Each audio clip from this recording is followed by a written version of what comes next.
Fidel Castro's brother Raul became the president of Cuba. Since then, a local professor says the country's been changing. Local 12's Brad Underwood joins us with what's next for Cuba in a world without Fidel Castro.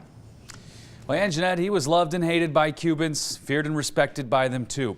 For decades, the world watched Fidel Castro demonstrate how powerful he was and what he did in Cuba, as well as his defiance of the United States.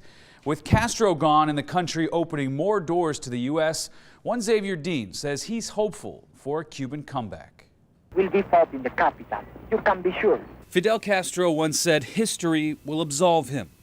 After his death, Dr. Tom Hayes of Xavier University notes he did great things for his country, but he also put them in a position that must be fixed to ensure future success. I think to the Cuban people, it's a great loss. I'm sure to a lot of people in the United States, they're happy.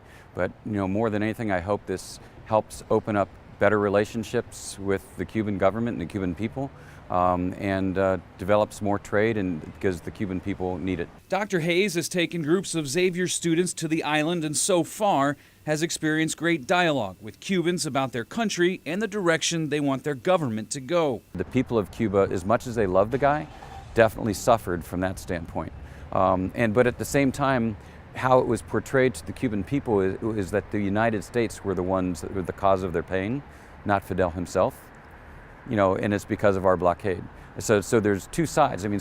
They thought it was us. We looked at it as Fidel, and it's probably a little bit of everything. Dr. Hayes says what's most important as time moves on is that the open relations between Cuba and the U.S. continue to improve. The first time we had gone down, there was no relations open.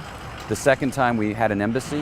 Hopefully the third time when we go in this coming May, we'll even be further along, which, in one sense we already are because of the airlines and hotels that are investing, so it's coming along.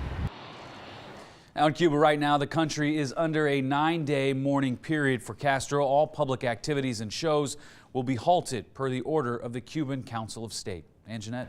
All right, thank you, Brad. Raul Castro has announced he'll leave the presidency in 2018.